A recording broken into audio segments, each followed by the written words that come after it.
Coffee पर Kurukshetra show में मेहमानों द्वारा व्यक्त की गई राय और कमेंट्स उनके निजी विचार हैं। मेहमानों की राय को इंडिया टीवी या शो के होस्ट की राय न मानी जाए। इंडिया टीवी का मकसद किसी भी व्यक्ति या वर्ग की भावना को ठेस पहुंचाना नहीं है।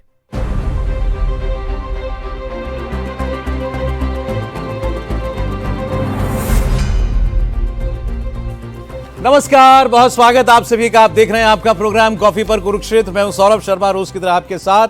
बातें जहां होती हैं खुल्लम खुल्ला, वो प्रोग्राम आपका आज हम लेकर के आए एक बार फिर। देखिए, आज बात करेंगे मोदी सरकार की, इस मोदी 3.0 की शायद सबसे एम्बिशियस योजना की। इतना दूर का सोच करके जो काम करने की कोशिश की जा रही है, वन नेशन वन इलेक्शन। आपने बहुत चर्चाएं सुन ली इस पर, बहुत आपने अखबारों में इस पर लेख पढ़ लिए होंगे। आज हम करेंगे बिल्कुल खरी सीधी सीधी बात, प्रैक्टिकल बात। ये विधेयक कानून बन सकता है क्या? Modi ji one nation one election का कानून पास करा के देश में लागू करा सकते हैं क्या? और कब से? कोई कहेगा कि भाई 2029 में होगा क्या? चलिए 2034 में हो गया क्या? 34 में भी हो पाएगा क्या?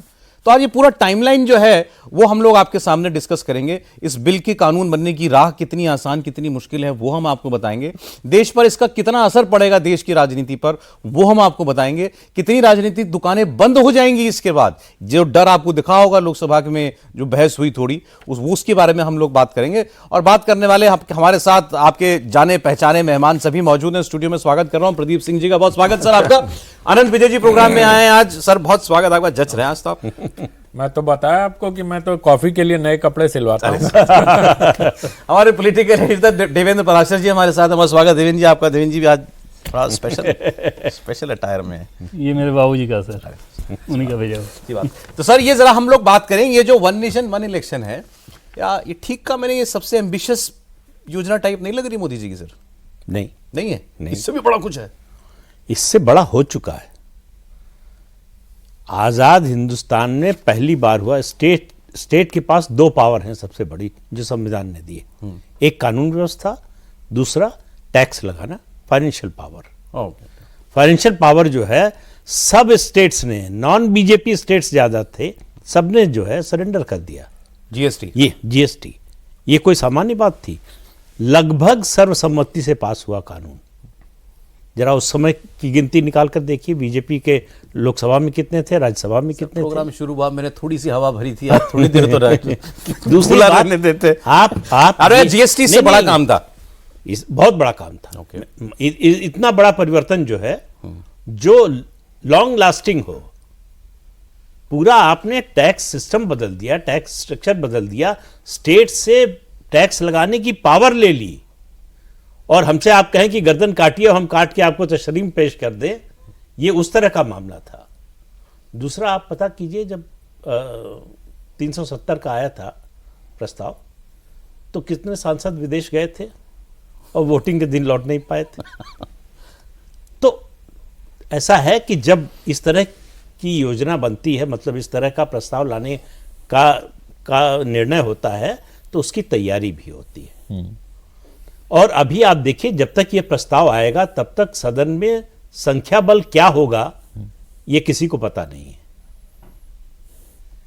आज जो है आप मानकर चल रहे हैं कि यही रहेगा, और ये भी आप मानकर चल रहे हैं कि जो लोग इसके विरोध में आज हैं वो वोटिंग के दिन तक इसके विरोध में ही रहेंगे। विरोध में रहेंगे सर। अब आज जो ट्रेलर देखा है उसके बेसिस पर मैं कह सकता हूं भाई, विपक्ष की तेवर ये थे कि इंट्रोड्यूस ही नहीं होने देंगे। हम मतलब इंट्रोड्यूस करने के लिए वोट करा दिया जी। और क्या आपकी बात माने तो फिर तो नरेंद्र मोदी को राजनीति समझ में नहीं आती है। अर्थमेटिक तो बड़ी क्लियर है। तो ऐसे में लाने का विचार ही क्यों किया? आपको लगता है इसलिए ले आए हैं कि आए और गिर जाए, आए और हम पास न करा पाए? तो ये कांग्रेस पार्टी नहीं है जो महिला आरक्षण बिल लाई थी और पास नहीं करा पाई। मोदी जी लाए तो पास कराने का सोच के लाए। तो जब उन्होंने महिला आरक्षण विधेयक पास कराया, कानून बनाया, तब भी क्या उनके पास 2/3 मेजॉरिटी थी क्या संविधान संशोधन के लिए? तो केवल संख्या पर मत जाइए सर। पहले तो संख्या ये ना, अच्छा संख्या पे थोड़ी बात करेंगे रूप से है। और वो तो हम आज की जो स्ट्रेंथ दिखाई दे रही है उसी पर बात कर सकते हैं ना। मतलब आप स्ट्रेंथ देखेंगे तो मोदी सरकार के 10 साल में जितने संविधान संशोधन विधेयक आए हैं, कोई पास नहीं होना चाहिए था। ये सब आज भी 2/3 मेजोरिटी नहीं है। बीजेपी छोड़िए, एनडीए के नहीं है,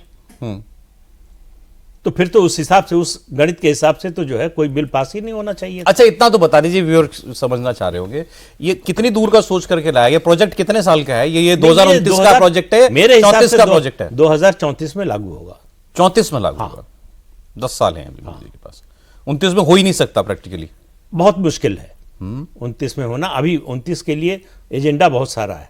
पहले तो आपको जो है जनगणना करानी है, फिर डिलिमिटेशन कराना है, फिर महिला आरक्षण लागू करना है। यस। तो ये 3 बड़े काम हैं। उससे पहले ये सोचा समझा है 34 ही है इसका इम्प्लीमेंटेशन का डेडलाइन दिमाग में कह सकते हैं सौरभ, बहुत जल्द हुआ तो, ओके, बहुत जल्द हुआ तो 34 से आगे भी जा सकता है। इसमें 2 चीज़ें हैं, जैसे आपने नंबर्स को लेकर पूछा ना, 2 सवाल है कि पहला कि क्या ये होना चाहिए, दूसरा क्या मोदी कर सकते हैं। इन दोनों को अगर आप जोड़ के देखेंगे ना, तब आप समझ में आएगा कि सरकार की सोच क्या है। क्या ये होना चाहिए इस आधार पर कि जैसे जो कमेटी बनाई गई थी रामनाथ कोविंद की अध्यक्षता में, उस कमेटी में जो जनता से फीडबैक लिया गया था उसमें 80% से ज़्यादा फीडबैक ये था कि हाँ ये होना चाहिए। और आपको हैरानी होगी ये जान के कि वैसे राज्यों से था जो कि नॉन बीजेपी रूल्ड स्टेट है, जैसे तमिलनाडु, केरल, वहाँ से ज़्यादा फीडबैक आए हुए थे कि हाँ ये होना चाहिए। उसमें बीजेपी रूल्ड स्टेट उस समय महाराष्ट्र भी नहीं था, उत्तर प्रदेश सिर्फ था। और वहाँ से जब ये फीडबैक आया तो प्रधानमंत्री नरेंद्र मोदी का या सरकार का ये सोचना है कि अगर जनता के मन में एक बार ये जनमत बन गया तो उसके बाद राजनीतिक दलों के ऊपर दबाव बनता ही बनता है कि आप इस काम को करें। जैसे धारा 370 को हटाने को लेकर जो बात हुई, उसमें आपको क्या लगता है कि धारा 370 हटाने के लिए सांसद किसी और वजह से बाहर गए थे? उनको समझाया जा रहा था कि देश के लिए ये कितना ज़रूरी है। और मैं तो ऐसे कई केसेस जानता हूँ कि किस व्यक्ति ने किसको समझाया और इसमें बाकायदा बताया जा रहा था कि राष्ट्र के लिए ये चीज़ करना ज़रूरी है, कि आप इससे सहमत हैं कि नहीं सहमत हैं। राजनीतिक दलों की जो मर्यादा होती है, एक सीमा तक होती है, इसमें कोई दो राय नहीं, लेकिन अगर उस सीमा में कोई आप विंडो दिखाएं तार्किक आधार पर उन्हें ये समझाने की देश के लिए ज़रूरी है, तो बहुत सारे ऐसे हैं जो समझ जाते हैं। सभी नहीं समझेंगे लेकिन बहुत समझ जाते हैं। जैसे भुवनेश्वर कलिता कैसे समझे? भुवनेश्वर कलिता जो थे उसके बाद भी वही रहे, तो इधर आगे क्या मिल गया उनको? लेकिन वो कांग्रेस के चीफ व्हिप थे और वो धारा 370 को लेकर समझे, क्योंकि ये राष्ट्र के लिए ज़रूरी है। तो सरकार का ये मानना है, और जो प्रधानमंत्री नरेंद्र मोदी ने, सोर्सेज ने हमें ये बताया था कि जो कैबिनेट की बैठक हुई थी और आज गृहमंत्री अमित शाह ने तो उसको ऑन रिकॉर्ड कह दिया कि पीएम ने उसमें सीधे ये कहा कि इसको कमेटी में भेजना है जिससे एक जनमत तैयार हो। ठीक है, जनमत जब तैयार होगा तो अपने आप में देश में जब वो आवाज़ उठेगी तो लोग करेंगे। और प्रधानमंत्री नरेंद्र मोदी का तो पूरा ट्रैक रिकॉर्ड ही सौरभ इस बात का है कि वो हर चीज़ जो कि लगता था कि ये संभव नहीं, गुजरात दंगों के बाद उनका मुख्यमंत्री बने रहना संभव नहीं था, रहे। बार बार जीतना संभव नहीं था, रहे। दिल्ली आना लग रहा था कि संभव नहीं है, दिल्ली आए। एक बार जीतना संभव नहीं लग रहा था, 2014 जीते। 19 में रिपीट होना संभव नहीं लग रहा था, रिपीट हुआ। 24 में फिर तीसरी बार। तो इस ट्रैक रिकॉर्ड के व्यक्ति को ये पता होता है कि अगर जनता की नब्ज को पकड़ के आप चलें, इसके अरिथमेटिक पर काम हो चुका होगा या ये होगा कि भाई चलो जब आएगा तब देखा? नहीं, अभी कोई काम नहीं हुआ इसके अरिथमेटिक पे। अभी सिर्फ इस बात पे है कि जनमत कैसे तैयार हो। ठीक है, आप सब बताएं, आप ये काम हो जाने वाला लग रहा है आपको? देखिए, 2047 का जो विकसित भारत का मॉडल है, ये उसके लिए काम हो रहा है। ये अगर आप, क्योंकि आप अगर इसको देखेंगे तो अभी इसमें पार्लियामेंट्री कमेटी पहले विचार करेगी, चलो एक ही सत्र में, अगले सत्र में रिपोर्ट दे देगी, वो हो जाएगा। इसका जेसी होना है, मतलब जुडिशियल रिव्यू होगा। जुडिशियल पास होने के बाद हाँ, वही मैं कह रहा हूँ। जुडिशियल, तो आप मतलब मान रहे हैं कि पास हो जाएगा? नहीं, पास तो हो ही जाएगा, उसमें तो पास होने में कोई दिक्कत नहीं है। खत्म हो गई बात। पास होने में तो आप कह रहे हो कि लागू हो पाएगा, आपका प्रश्न ये था कि लागू हो पाएगा। पहला पास होगा कि नहीं हो पाएगा? नहीं, पास तो हो जाएगा। और मुझे, अगर नरेंद्र मोदी का जिस ट्रैक रिकॉर्ड की बात देवेंद्र जी कर रहे थे, अगर उसी ट्रैक रिकॉर्ड को देखिए, मैं चूंकि अनुच्छेद 370 पर एक किताब पर काम कर रहा हूं, इसलिए मुझे मालूम है कि जो भी योजना बनती है वो अपने मुकाम तक कैसे पहुंचेगी, ये पहले सब कुछ हो जाता है। दिक्कत आएगी जब जुडिशियल रिव्यू शुरू होगा इसका, जिस पर आप आगे बात करेंगे। मैं भी आता हूं, पहले जैसे इस अरिथमेटिक की बात कर लें जरा। जब लोकसभा में इंट्रोडक्शन पर वोटिंग मांगी विपक्ष ने और वोटिंग हुई, सर 269 वोट पड़े इसके पक्ष में, 269। मैं तो कह रहा हूं एनडीए के अपने 293 हैं, आज के एनडीए के 240 बीजेपी के अपने, सीओगी मिला के 293। 293 के सामने 269 वोट पड़े थे, जबकि विप पे सब लागू था। और इसको पास करने के लिए आपको 2/3 चाहिए। ये पार्लियामेंट का इतिहास उठा के देख लीजिए, ऐसे 100 उदाहरण मिल जाएंगे। वो अर्जेंसी नहीं थी, मालूम था कि कितने पर ये पास हो जाएगा, उतने हैं, खत्म हो गई बात। वो 293 हैं कि 283 हैं कि 73 हैं, इससे कोई फर्क नहीं पड़ता। पास हुआ कि नहीं हुआ, एक वोट से पास हुआ कि तो पास इसमें हुआ। सर सिंपल मेजोरिटी चाहिए थी। हाँ, सिंपल मेजोरिटी चाहिए थी, लेकिन जब इसको 2/3 कानून बनाने के लिए आपको 2/3 तब- चाहिए। हाँ। 543 का अगर 543 की स्ट्रेंथ है तो आपको 362 लोग चाहिए। प्रेजेंट एंड वोटिंग मानिए उसका तो 2/3, ठीक है। एक बात। दूसरा, कितने लोग एब्सटेन कर जाएंगे, कितने लोग वॉकआउट कर जाएंगे, आपको पता है क्या? हमको भी नहीं पता है, आपको भी नहीं पता होगा। तो पॉलिटिकल मैनेजमेंट, फ्लोर मैनेजमेंट और होता क्या है। दूसरी बात, इस बात को अच्छी तरह हम लोगों को समझ लेना चाहिए कि नरेंद्र मोदी अपनी लिगेसी पर काम कर रहे हैं। लक्ष्य 2047 का रखा है, लेकिन उससे पहले उनको मालूम है कि उस समय तक वो प्रधानमंत्री नहीं रहेंगे। उससे पहले ये जो 1 नेशन 1 इलेक्शन का है, वो आज उनके मन में अचानक नहीं आ गया है, प्रधानमंत्री बनने से पहले से उनके मन में है, एक बात। दूसरा, जो आपने बात प्रधानमंत्री कही, बनने से पहले से, हाँ, निश्चित रूप से आपको कम से कम ऐसी 50 योजनाएं मिलेंगी जो वो मुख्यमंत्री रहते हुए या मुख्यमंत्री नहीं थे तब से सोच रहे हैं, तब से उसके बारे में विचार कर रहे हैं, लोगों से बातचीत कर रहे हैं। ये जब हो रहा है, सामने आ रहा है, तो हम लोगों को पता चल रहा है।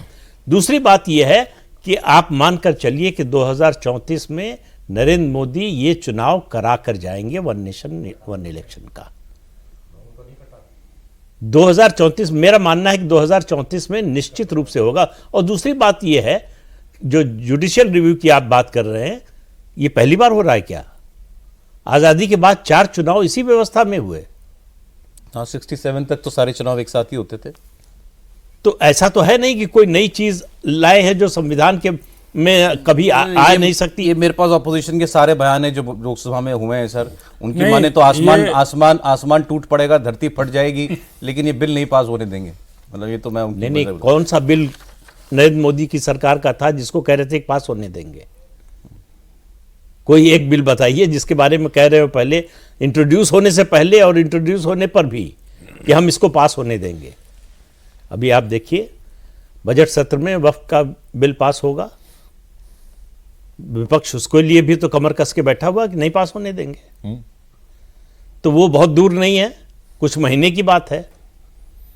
वक्फ भी होगा, आपने कहा वक्फ भी होगा। हाँ। और आपने जीएसटी वाला अच्छा उदाहरण आपने याद दिलाया कि जीएसटी अगर हो सकता है, आप किसी से उसकी फाइनेंशियल पावर राज्यों ने अगर अपनी सरेंडर कर दी एक तरीके से, जरा सा कटौती कोई राज्य बर्दाश्त नहीं करता था। ठीक है। दूसरा, आपने और कहा उस समय जबकि बहुत ही फ्रेगमेंटेड पॉलिटी थी। और अरिथमेटिक पर, नंबर्स पर सभी लोगों का आप कहना है कि भाई अगर ये बिल लाया, इंट्रोड्यूस किया गया है तो व्यवस्था होगी, सोच लिया होगा।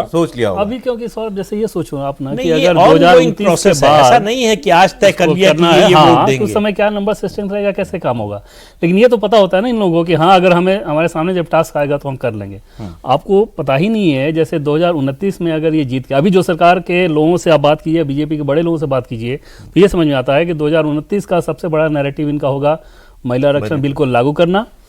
उसके बाद जब जीत कर आएंगे तो आप सरकारों का देखें तो, जो कि कह भी गए थे लोहिया जी, कि अगर कोई भी सरकार पहले 6 महीने में अपना कोई बड़ा इंप्रेशन नहीं दे पाई तो नहीं दे पाती है। नरेंद्र मोदी सरकार की भी एक कोशिश होती है कि जब आए एक बार तो पहले 6 महीने में कोई बड़ा चीज कर दें। संभव है कि 2029 में अगर अच्छी जीत मिली महिला आरक्षण के नैरेटिव के बाद, तो उसके बाद आकर फिर 1 नेशन 1 इलेक्शन पे ये चलते ना। एक बार अभी से बात करते हैं ना हम भाई, 25 शुरू होने वाला है, सेंसस होगा देश में सबसे पहले। सेंसस में अभी तो ये नहीं पता वो राहुल जी वाला काम होगा कि नहीं। जैसे सोचिए ना, डिलिमिटेशन के बाद सौरभ बीच में रोक रहा हूं कि वो तो नंबर ही बढ़ जाएंगे ना। हाँ, सेंसस हुआ, उसके बाद डिलिमिटेशन होगा, लोकसभा विधानसभा में राज्यों की राज्यसभा में, लोकसभा में और विधानसभाओं की सीटें बढ़ेंगी सब जगहों पर। और उसके बाद आप इंट्रोड्यूस करेंगे महिला आरक्षण, और महिला आरक्षण की व्यवस्था के बीच में 2029 का लोकसभा चुनाव बिल्कुल कराया जाएगा। ये तय मानिए कि 2029 महिला आरक्षण पे ही जा रहा है पूरा का पूरा चुनाव, और उसको लागू करके वो करेगा। लो उसके बाद जब एक बार लोकसभा की तस्वीर बदल जाएगी, बिल्कुल सारे नंबर्स बदल विधानसभा की बदल जाएगी, किसी की कॉन्स्टिट्यूंसी जो परमानेंट कॉन्स्टिट्यूंसी है वो नहीं रह जाएगी, साइज छोटा हो जाएगा। संभव है कि नंबर्स उसके बाद ऐसे आए कि इतने मैनेजमेंट की जरूरत ना पड़े। नहीं, अभी एक चीज आपसे पूछना चाहता हूं, क्योंकि हमने जो सुना कि एक डेट नोटिफाई की जाएगी। हाँ। वो डेट का जरा बता दीजिए। वो डेट का ये रहता है कि जैसे इस कानून को पास करने के बाद राष्ट्रपति को बताया जाएगा कि डेट का जो कार्यकाल, जैसे कार्यकाल होता है ना कि कोई भी सरकार अगर, जैसे अभी मान लीजिए कि 2029 में क्यों नहीं लागू हो सकता, कानूनी रूप से भी लागू नहीं हो सकता, क्योंकि ये जो व्यवस्था है 2029 तक के लिए है। या किसी राज्य में अगर विधानमंडल बना है तो उसकी एक तारीख है कि इस दिन इसका गठन हुआ, ये अगले 5 साल तक के लिए, वो संविधान के हिसाब से है। तो उसको आप पहले पीछे जाके तो नहीं चेंज कर सकते ना। तो उस आगे के डेट के लिए इसमें व्यवस्था है कि जैसे ये कानून पास हुआ तो मान लीजिए फॉर एग्जाम्पल जनवरी में चेंज कर सकते हैं, इमरजेंसी में हो चुका है। लोकसभा और वो विधानसभा तो का कार्यकाल आपातकाल एक साल बढ़ा दिया गया। नहीं, वो तो अलग चीज रहा, लेकिन वो ऐसे संविधान संशोधन के जरिए ही अब हुआ। उसको भी कोर्ट में तो आप जा ही सकते हैं ना। नहीं, लेकिन पर उसमें कह रहा हूं। आपातकाल लगाना पड़ेगा पहले आपको, नहीं, तब नहीं, आप बढ़ा जरूरी सकते हैं। नहीं है, आपके बिना पास संख्या आपातकाल बल है लगाए नहीं बढ़ा तो सकते। नहीं, ऐसा कुछ नहीं है। नहीं, आप बताइए नहीं, कानूनी तौर कॉन्स्टिट्यूशन पे में नहीं कहा कर सकते, प्रोविजन है, कानूनी तौर पे अगर हाँ। कानून भाई, पहले आपके पास आपको इन्वोक करना पड़ेगा। ऐसा है, emergency। इसके लिए संविधान में संशोधन करना पड़ेगा, आपातकाल नहीं लगाना पड़ेगा। नहीं, हमारे संविधान में संशोधन के लिए आपके ऐसा पास संख्या होनी वो चाहिए। सीधे चल के जो काम करना चाह रहे हैं, मतलब हम तो वो समझना चाह रहे हैं कि व्यवस्था क्या होगी। नहीं, संविधान संशोधन भी ये इसलिए नहीं हो सकता कि हमारे राज्य का विधानमंडल का यहाँ के पार्लियामेंट से क्या लेना देना। जो हमारे राज्य 70 का और विधानमंडल की जो 72 तारीख है है तो वो जाएंगे ना संविधान Anyway, का। तो वो जैसे मान लीजिए कि 2029 के या 2030 के जनवरी में राष्ट्रपति ने कर दिया इस कानून के बाद कि ये 5 साल का कार्यकाल अब होगा सभी राज्यों और विधानसभा का। अच्छा, उसके 5 साल बाद दिसंबर की डेट दे दी, तो वो कार्यकाल फिक्स, उसके आधार पर फिर आप चुनाव कराएंगे। उस बीच में जो बार बार कहा जा रहा था कि अगर किसी एक राज्य में सरकार गिर गई तो फिर से दोबारा सारा चुनाव कराया जाएगा, उसका मतलब जो ड्राफ्ट दिया गया है सौरभ, और ये 4 दिन पहले दिया गया है, हमारे ऑनरेबल एमपीज जो कि ऐसी बात कह रहे थे, शायद उन्होंने पढ़ा भी नहीं उसको। उसमें बाकायदा उसमें ये प्रावधान किया गया है कि अगर बीच में कोई सरकार किसी वजह से चली गई तो जो रिमेनिंग पीरियड है बस उसके लिए वो इलेक्शन होगा। दूसरी चीज की कही जाती है कि जैसे मान लीजिए जम्मू कश्मीर का उदाहरण देखें कि वहां पर हो सकता है कोई वैसी स्थिति कभी होगी आप चुनाव अभी ना कराना चाहें सिक्योरिटी वजह से, या मणिपुर जैसे उदाहरण कोई हो जाए, तो उसके लिए भी उसमें प्रावधान किया गया है कि वहां पे चुनाव आयोग तय कर लेगा कि हाँ ये चुनाव कब कराया जाए। और इसका मतलब ये नहीं कि चुनाव आयोग को आप सीमित अधिकार दे रहे हैं, चुनाव आयोग अभी भी तय करता है। भाई गृह मंत्रालय से बात करके पूछता है ना कि जम्मू कश्मीर में चुनाव का मैं आता हूं इस पर। आज ये जो चुनाव आयोग के पास इतनी असीमित शक्तियां हो जाएंगी, ये पहली बार होगा, ऐसा नहीं किया, ये बात बहुत सारे लोगों ने कही। लेकिन ये आपने ठीक है, मुझे भी हैरानी हो रही थी जब सब लोग ये पूछ रहे, सारे सांसद ये कह रहे थे, बड़े बड़े कि कई टर्म वाले, कि बताइए अगर बीच में कहीं विधानसभा भंग हो गई तो क्या होगा, उसके बाद क्या होगा, लोकसभा भंग हो जाती है, सरकार गिर जाती है तो क्या होगा। ये तो जो रामनाथ कोविंद कमेटी थी उसमें अंदर सब कुछ उन्होंने उसमें सिफारिशें दे बताया रखी हैं। और बिल का एक पॉइंट बना के दिया गया है। 18,000 पेज की रिपोर्ट है वो। तब आप अपने सांसदों से, आप चूंकि चला चुके हैं कि इससे आप का और चैनल का कोई लेना देना नहीं, इसलिए मैं बोल दे रहा हूं कि 18,000 पेज की रिपोर्ट की अपेक्षा हम सांसदों से कर सकते हैं कि वो पढ़ें? 8 पन्नों का ब्रीफ आया था जो हमारे पास भी था। नहीं, वो सबके पास आया, लेकिन उन लोगों के पास सर, नहीं बिल गया। जो है, ये बिल की जो कॉपी है, ये तो पहले 2 पेज पढ़ लेने पे ही सारा क्लियर हो जाए। 2 पन्ना जो 3 दिन पहले भेज दिया गया था, डिजिटल कॉपी भी भेजा गया था आप उसका। नेताओं से अपेक्षा करते हैं कि पढ़ लिख के बात करें। नहीं, वो ऐसा- अपनी ऐसा मत नहीं बोलिए। सुनिए, मैं इसलिए कह रहा हूं कि वो अपनी राजनीति कर रहे हैं भाई। उनको अपने कॉन्स्टिट्यूशन को, वो कॉन्स्टिट्यूशन पढ़ने लिखने के बावजूद ऐसा बोलते हैं। दूसरी बात मैं ये कह रहा हूं कि अभी जो बातें हो रही है जुडिशियल रिव्यू की, और सभी के जुडिशियल रिव्यू में और इसके जुडिशियल रिव्यू में अंतर है, बुनियादी और आधारभूत अंतर है, ये समझना पड़ेगा। इसमें राज्यों से आपको लेना है कि नहीं लेना है, इस पे भी मामला फंसेगा कि 2/3 से पास तो करा लिया आपने, लेकिन 50% ऑफ द स्टेट्स आपके इसके कॉन्स्टिट्यूशनल अमेंडमेंट का अनुमोदन करती है। मेरी बात खत्म होने दीजिए। तो उसका अनुमोदन करती है कि नहीं करती है, इस पर पेच फंसेगा। मैं ये नहीं कह रहा हूं कि इस पर लेना ही पड़ेगा, लेकिन इस बात के लिए भी अदालत में लड़ाई होगी। ये तो 50% से अनुमोदन लेने में क्या दिक्कत आ रही है? नहीं, वो उसमें 70 और 72 जो अनुच्छेद है उसके अनुसार राज्यों से लेना है कि नहीं लेना है, इस पे विपक्ष और सत्ता पक्ष में मतभेद है। विपक्ष कह रहा है कि लेना पड़ेगा, पक्ष कह रहा है नहीं लेना पड़ेगा। उसमें जो कानून के विषय समय तो उसमें लगेगा। नरेंद्र है मोदी कि जी अभी- अगर 2047 की प्लानिंग कर रहे हैं तो मुझे लगता है कि 2034।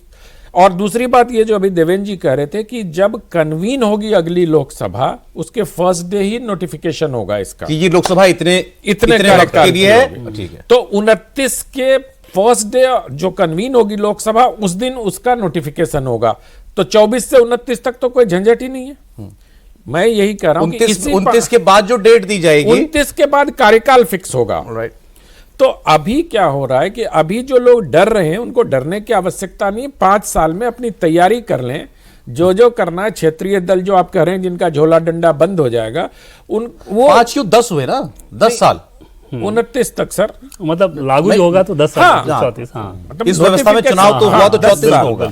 अगर 5 साल के तय हुआ तो अगर कुछ राज्यों के हिसाब से मान लीजिए लोकसभा का बदले हुए स्वरूप में, बदली हुई परिस्थितियों में आगे पीछे कुछ हुआ, तो उस हिसाब से देखने वाली अब जरा डर की बात कर लेते हैं सर। आपने यहाँ ठीक पे है, सौरभ छेड़ा एक चीज इसको। जोड़ देंगे, जैसे संविधान संशोधन की जो बात थी ना, उसमें सरकार के स्तर पे क्या सोचा गया। जैसे आपने देखा होगा कि ये जो बिल लाया गया है इसमें लोकल बॉडीज को अलग कर दिया गया, जबकि ये रिकमेंडेशन में था कि 100 दिन के भीतर लोकल बॉडीज के इलेक्शन भी होना चाहिए। उसके पीछे वजह ही यही थी कि संविधान संशोधन में आपको राज्यों के विधानमंडल के पास तब जाना होता है अगर संविधान संशोधन कोई ऐसी चीज में किया जा रहा हो जिसमें राज्यों का अधिकार का भी मामला हो या फिर बेसिक स्ट्रक्चर से जुड़ा हुआ मामला हो। लोकल बॉडीज क्योंकि राज्यों के अधिकार क्षेत्र में होता है तो वहां पर 50% पे जाना पड़ता, इसलिए सरकार उससे बच गई है कि अभी इसको इस लफड़े में नहीं डालना है, सिर्फ ये 2 लेके आते हैं। वो अंग्रेजी कहावत है, let's not put the cart before the horse. ये नौबत जब आएगी तब नहीं, लेकिन अभी की सोच यही है, अभी आ जाएगी, अभी की सोच यही है, तो अभी पास होते ही नौबत आ जाएगी। अच्छा ठीक है। अब मैं लेकिन बात करता हूं थोड़ी पॉलिटिक्स की, इसकी बात करते हैं। आपने कहा भाई डर क्यों रहे हैं बाकी लोग, फिर आप लोग कहेंगे आप क्या उन्हीं की बात क्यों उठाते हैं, लेकिन उन्होंने बात, क्योंकि वो एक तो वो संविधान के जानकार भी हैं, बैरिस्टर भी हैं, इसीलिए असदुद्दीन ओवैसी साहब की बात करता हूं। उन्होंने 2 बातें कही कि इनडायरेक्टली आप देश में प्रेसिडेंशियल फॉर्म ऑफ गवर्नमेंट लाना चाहते हैं कि सीधे अपना राष्ट्रपति चुनो, सीधे अपना प्रधानमंत्री चुनो, और दूसरा कि इससे क्षेत्रीय दल खत्म हो जाएंगे, आप रीजनल पार्टीज को खत्म कर देना चाहते हैं। इन दोनों आरोपों को आप कैसे देखते हैं? भाई इसी व्यवस्था के तहत क्षेत्रीय दलों का उदय हुआ। 57 में सीपीएम की सरकार बनी, नंबूदिरीपाद चीफ मिनिस्टर बने, तब ये 1 नेशन 1 इलेक्शन का सिद्धांत लागू था, और उसके बाद से आप लगातार देखिए। अब आजादी के बाद सर कितने साल तक कांग्रेस ही थी केवल, और कुछ था ही नहीं? भाई 77 तक तो जो है कांग्रेस ही थी। 67 का चुनाव ऐसा हुआ जिसमें 16 में से 8 राज्यों में सरकार नहीं बनी कांग्रेस की। अच्छा, उसको गिरा दिया लेकिन गया किसी न किसी वजह से, किसी न किसी वजह से गिरा। नंबूदिरीपाद की सरकार 2 साल में गिरा दी। 67 को मान सकते हैं वो हाँ, वर्ष। तो कि जब से चेंज शुरू हुआ, और उसके बाद 71 में तो मिड टर्म पोल लोकसभा का ही हो गया। हम कह रहे हैं कि पिछला छोड़ दीजिए, अभी 2 राज्यों में, मतलब 4 राज्यों में हो रहा है, लेकिन 2 राज्यों की बात कर लें, आंध्र प्रदेश और उड़ीसा। आप 14 का चुनाव देखिए, आप 19 का चुनाव देखिए, आप 24 का चुनाव देखिए, 3 चुनाव देख लीजिए। इन दोनों राज्यों में लोकसभा और विधानसभा चुनाव साथ साथ हुए। जब वहां क्षेत्रीय दल मजबूत था तो उसको लोकसभा और विधानसभा दोनों में बढ़त मिली। उड़ीसा में माने तो बीजेडी, ठीक है, वाईआरसीपी वहां, और अब जो है चंद्रबाबू नायडू की पार्टी। और आप देखिए जैसे ही कमजोर हुई उड़ीसा में, बीजू जनता दल जैसे ही कमजोर हुआ, ये आगे बीजेपी आ गई। तो मतलब ये है कि पार्टी का संगठन, पार्टी का आधार, पार्टी की लोकप्रियता ये तय करेगा। 67 में कांग्रेस तमिलनाडु से गई, आज तक नहीं लौटी। क्षेत्रीय दल ही है ना वहां, और उसी व्यवस्था में। और वही क्षेत्रीय दल क्यों आज डर रहा है? फिर डीएमके क्यों डर रही है? डर, देखिए कुछ लोग होते हैं जो किसी भी परिवर्तन से डरते हैं, क्योंकि परिवर्तन अनिश्चितता लाता है। एक बात ये, दूसरा डर है मोदी की ताकत और बीजेपी की जो बढ़ती हुई ताकत है, और अपनी कमजोरी। ये 2 कारण हैं जो ज्यादा डरा रहे हैं। उनको लग रहा है कि जैसे वो कहते हैं कि जो है या आप नेशनल इलेक्शन बना देंगे, नेशनल मुद्दों पर चुनाव होगा, और स्टेट के मुद्दे दब जाएंगे। भाई ये दोनों इलेक्शन एक साथ होंगे अगर राज्य का और सेंटर का, तो सेंटर की पार्टी को एज मिलेगा, फायदा मिलेगा। अगर सेंटर की पार्टी को एज मिलता तो उड़ीसा में 14 और 19 में बीजेपी की सरकार बनती है, विधानसभा में नहीं तो लोकसभा में नंबर 1 पार्टी होती है। दूसरे राज्यों में, तमिलनाडु में, आंध्र प्रदेश में, तेलंगाना में, पश्चिम बंगाल में बीजेपी क्यों नहीं जीत गई? अगर उसने नेशनल इलेक्शन बना दिया, स्टेट इलेक्शन को भी, तो, और कांग्रेस भी नेशनल पार्टी है। आप कह रहे हैं वोटर की विजडम पर शक करना है? बिल्कुल। अभी तो महाराष्ट्र का जो है नांदेड़ का चुनाव आप देखिए, एक ही दिन एक ही समय में आपको 2 मशीनों पर बटन दबाने थे, एक विधानसभा के लिए, एक लोकसभा के लिए। एक में एक पार्टी को जिताया, एक में दूसरी पार्टी को जिताया। गौरव गोगोई कह रहे हैं, आप कह रहे हैं ये वोटर की विजडम पर सवाल है, और गौरव गोगोई कांग्रेस पार्टी के वो ये कह रहे हैं कि ये लोगों को वोट देने के अधिकार पर हमला है। आज ये कहा पार्लियामेंट में? नहीं, वो जो उनका तर्क होगा तो वही समझ रहे होंगे कि किस आधार पर कह रहे हैं। लेकिन जैसे प्रदीप सर ने जो बात कही ना, उसको फिर से हर व्यक्ति को समझ लेना चाहिए जो ये कहते हैं कि नैरेटिव बदल जाएगा। नांदेड़ की 6 विधानसभा सीट महायुति यानी कि बीजेपी गठबंधन ने जीती, और लोकसभा सीट कांग्रेस गठबंधन ने जीती। एक साथ वोट हो रहा है, अगल बगल में ईवीएम रखा हुआ है। तो वहाँ पे वोटर को इस रूप में समझना है कि किसी नैरेटिव में बह जाएगा या कोई ऐसी चीज़ हो जाएगी, इसका उल्टा भी तो हो सकता है। ये ज़्यादा डर इस लिहाज से हो रहा है सौरभ कि एक जो चलता है ना, जो फैक्ट है कि नरेंद्र मोदी किसी चुनाव की हवा बदल देते हैं, तो वो उनके दिमाग में बैठा हुआ है अपोजिशन के उन नेताओं के, जो कि इस बात से डर रहे हैं। लेकिन ज़्यादा बड़ी चीज़ डर से ज़्यादा मैं ये कहूँगा कि इस तरह का नैरेटिव नहीं बनने देना चाहते कि नरेंद्र मोदी ने इतना अच्छा काम कर दिया। बाकी इसके जो फायदे हैं, जैसे जब कोई आप एंटीबायोटिक खाते हैं तो पता है ना कि इसका कोई साइड इफेक्ट भी होगा। लेकिन कई सारी अच्छी चीज़ें होती है जिसके चलते आपको खाना है। ये अच्छा, आप इसमें इसको क्लियर कीजिए जरा, ये कितने 1000 करोड़ का या कितने लाख करोड़ बचने वाला है? आज एक सांसद ने बोला टीडीपी के 1 लाख करोड़ खर्च होता है इलेक्शन कराने में पूरे देश में, हम 40% कम कर देंगे। कोई कह रहा 5 लाख करोड़ का फायदा हो जाएगा इससे देश को, और कांग्रेस वाले कह रहे हैं 3000 करोड़। 3000 करोड़ वो अपना बजट बता रहे हैं सर, वो अपनी पार्टी का बजट बता रहे हैं, हमारा वो बता रहे हैं जो चुनाव आयोग को जो खर्च करना पड़ता है उसके हिसाब से, मतलब एक बार जब चुनाव कराया जाता है। लेकिन चुनाव आयोग का ही पैसा खर्च नहीं है ना भाई, राजनीतिक दल जो पैसे खर्च करते हैं, तो उसमें जो सबसे सही सर्वे जिसको माना जाता है, आमतौर पर इसका कोई ऐसा प्रमाण नहीं होता कि 60,000 करोड़ रुपए के आसपास खर्च होते हैं नेशनल इलेक्शन का। हाँ, लेकिन इसमें दूसरी चीज सिर्फ पैसा ही नहीं है सौरभ, वो तो एक वजह है। सबसे बड़ी बात है कि आप हर चुनाव के समय एमसीसी लगा के अपने विकास कार्यों को कितना बाधित करते हैं। चुनाव आचार संहिता लागू हो गई, सारे डेवलपमेंट वर्क आपके बंद। कितने दिन के लिए?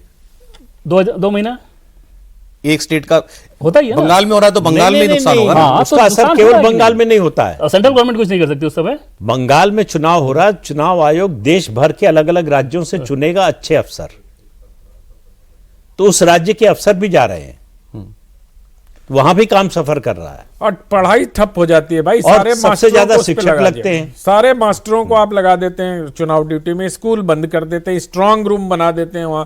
2 महीने हम लोगों की छुट्टी होती थी, मुझे याद है।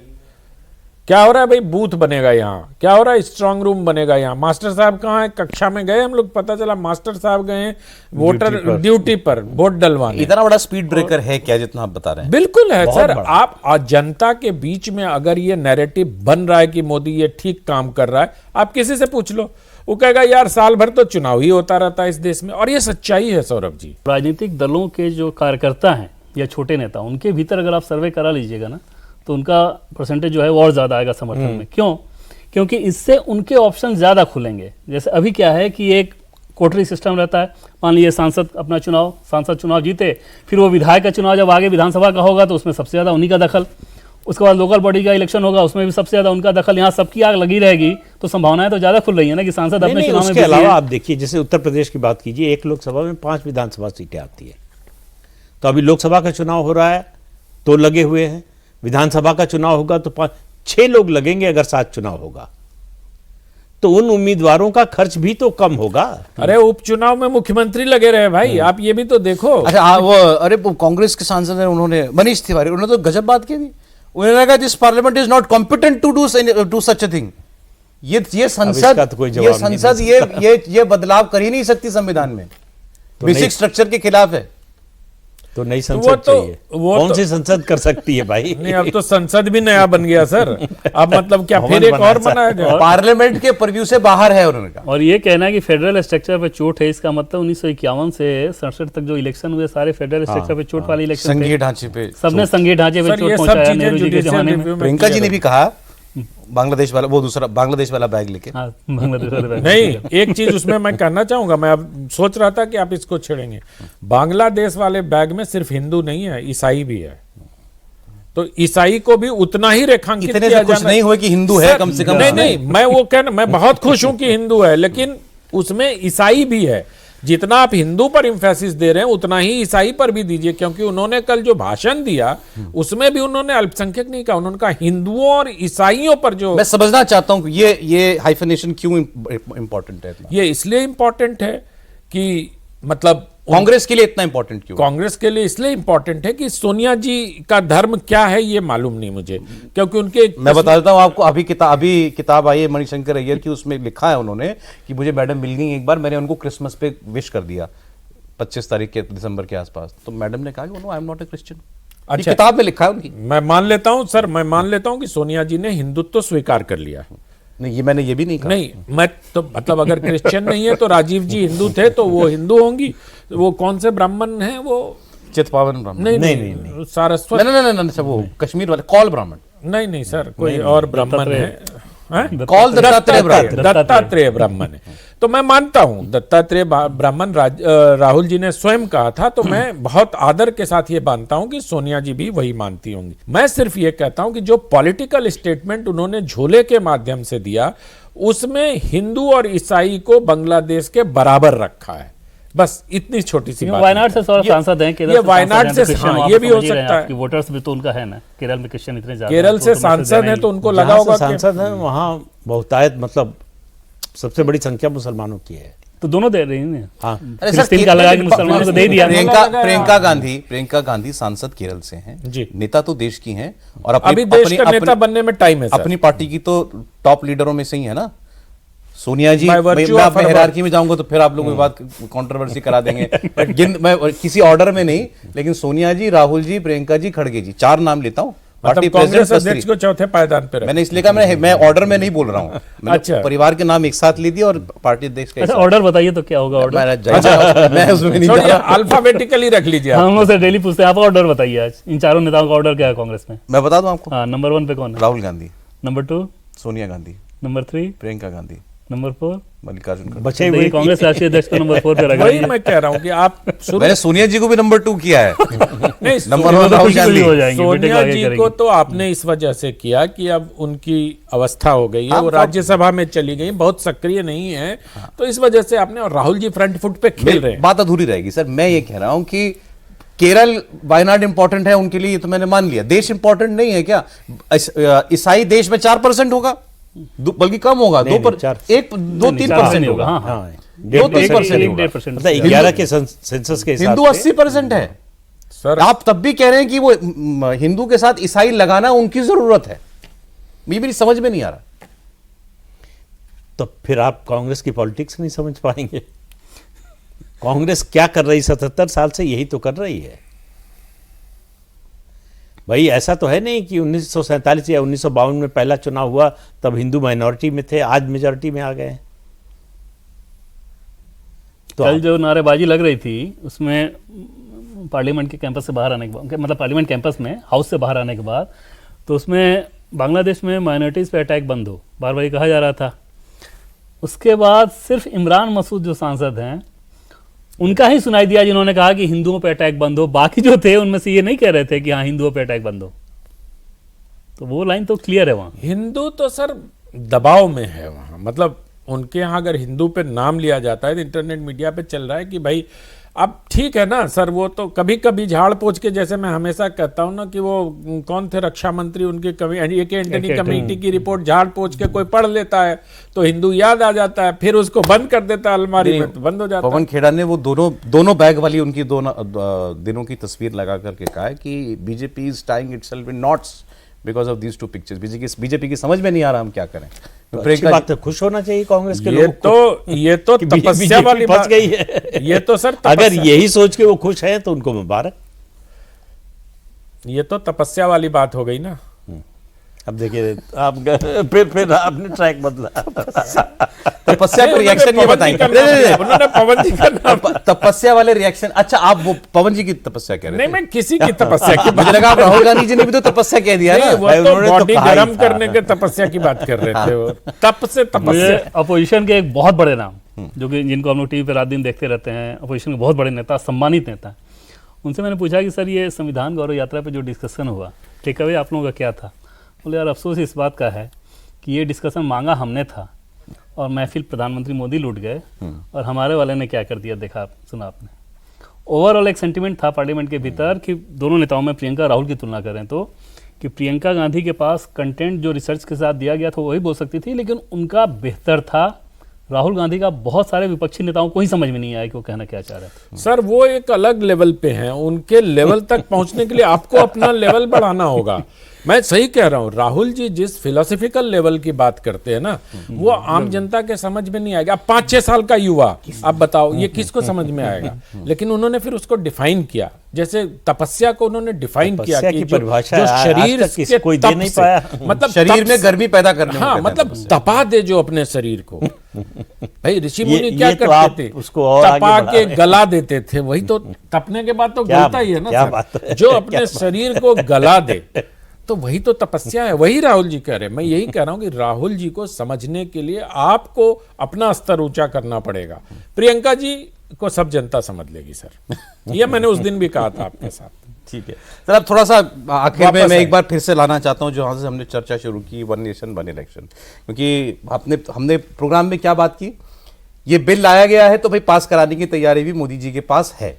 कब कैसे होगा, कब जेपीसी में गया है, जेपीसी से कब आएगा, पेश होगा, उसके बाद वो नौबत आएगी, लेकिन व्यवस्था होगी। एक बात तो ये नहीं, अभी योजना होगी। हाँ योजना होगी, मतलब हाँ व्यवस्था योजना है तो मतलब व्यवस्था के बारे में विचार सब हो चुका होगा। एक बात, पास कराने वाली परिस्थितियां उसकी कल्पना की गई होगी, ये तो एक बात होगी। 29 में आने की फिजिबिलिटी नहीं है, टेक्निकली भी अदरवाइज भी, प्रैक्टिकली भी पॉसिबल नहीं है। तो इसका जो लक्ष्य है वो है 2034 से पहले, लेकिन 29 का चुनाव तो आएगा। अभी क्या कहा सर ने कि 24 में क्या गड़बड़ रह गई, राम मंदिर का विषय हो या जो भी, और आपने सोचा होगा कि हमारे पक्ष में माहौल बनेगा इन मुद्दों से, वो काम नहीं किए या उतना काम नहीं किए जितना बीजेपी को लगा होगा। उससे सबक लिया गया है। तो मतलब अब हर लोकसभा चुनाव में जाने से पहले माहौल फुल बनेगा। अभी विधानसभा में आपने देख ही लिया, बटोगे कटोगे करोगे सेफ रहोगे। महाराष्ट्र हरियाणा में काम बराबर हो गया इनका। 29 का महिला आरक्षण से काम हो जाएगा। नहीं, 29 में बड़ा समय है, क्या परिस्थिति बनेगी उस समय, क्या मुद्दा बनेगा। महिला आरक्षण एक प्रमुख मुद्दा निश्चित रूप से रहेगा, लेकिन सिर्फ वही रहेगा ये आज तो शायद कह सकते हैं हम, लेकिन तब तक क्या परिस्थिति बनेगी, कैसी राजनीति बदलेगी और कौन से नए मुद्दे आ जाएंगे, ये अभी किसी को मालूम नहीं। 240 वाले मोदी जी आपको ज्यादा फॉर्म में नजर नहीं आ रहे? पर वक्फ वाला भी आ गया, अब ये वन नेशन वन इलेक्शन आ गया। कितने साल की तैयारी रखते हैं? ये तो बातचीत में तो जो आता है 2047 तक की तैयारी का, उसमें तो हमेशा पब्लिक है, और ये पब्लिक पॉलिसीज में मतलब हैरानी इस बात होती है, पब्लिक पॉलिसीज ही हैं। हाँ नहीं मतलब ये होता है कि आप बोलने के लिए बोल रहे हैं वो अलग बात है। जितनी सरकार के स्तर पर, सचिवों के स्तर पर बैठक होती है, डैम सीरियस बैठक, जिसको बोरिंग बैठक हम लोग कह सकते हैं, उस बैठक में भी इनके मुंह से जितने शब्द निकलते हैं वो सब 2047 में ये 2047 में जो बात आप महिला आरक्षण वाला ये कह रहे हैं ना, वो बड़ा मुद्दा होगा। कल मुझे कोई भाजपा के एक बड़े नेता कह रहे थे कि पार्टी अध्यक्ष का मुद्दा भी इसीलिए फंसा हुआ है। किस लिए? अरे महिला आरक्षण की वजह से। नहीं, इसमें हंसने की बात नहीं, बहुत सीरियसली उन्होंने मुझे सारे समीकरण और कोण त्रिकोण समझाया कि पार्टी का प्रेसिडेंट कौन होगा, इस पे विचार हो रहा है कि क्या किसी महिला को दिया जाए कि उस समय उसकी जरूरत होगी, तो इस पे भी विचार हो रहा है। तो कोई नाम भी लिए होंगे? नहीं, नाम उन्होंने नहीं लिया। उन्होंने कहा या आप बता नहीं नाम कविता पाटीदार टाइप कोई भी नाम आ सकता है, कोई भी आ सकता है, लेकिन एक क्या हो रहा है ना कि इस एंगल पर भी विचार हो रहा है। कह रहे हैं कि सिर्फ ये जो आप लोगों को कुछ समझ में नहीं आता और आए बाएं बोलते रहते हैं कि संघ और बीजेपी में झगड़ा हो रहा है, वो थोड़ा मुश्किल है, क्योंकि 29 तक जो भी रहेगा हट जाएगा। आवश्यक नहीं है, तो उस समय होना जरूरी है। हाँ, उस समय मतलब यही अब माना जा रहा है कि सर जो बनेगा वो चुनाव करा के जाएगा। अच्छा, तो हाँ, कोई एक्सीडेंट ना हो तो 2 टर्म तो हाँ, तो संविधान के हिसाब से तो उस भाजपा के संविधान के हिसाब से जो अभी अध्यक्ष बनेगा या बनेगी, कल से मेरा थोड़ा सा ब्रेन वॉश हुआ है कि क्या हो सकता है, महिला भी कोई अध्यक्ष हो सकती है। सर ऐसा है, लेकिन हम लोग मोदी जी 2047 का सोचते हैं, पार्टी ये भी 2029 सोच रही होगी। हमको तो बस आज और कल के प्रोग्राम को ही सोचना होता है। हाँ, तो आप बंद करिए, आपका समय समाप्त हो रहा है लगता है मुझे। मैं कह नहीं पा रहा था। बहुत शुक्रिया प्रदीप जी, प्रोग्राम में आया, बहुत धन्यवाद आपका। आनंद जी बहुत शुक्रिया आपका। देवेंद्र बहुत धन्यवाद आपका। कॉफी पर कुरुक्षेत्र आपका प्रोग्राम देख रहे थे, आप कैसा लगता है आपको प्रोग्राम, कमेंट्स में जरूर बताइएगा हमको। आज बस इतना ही।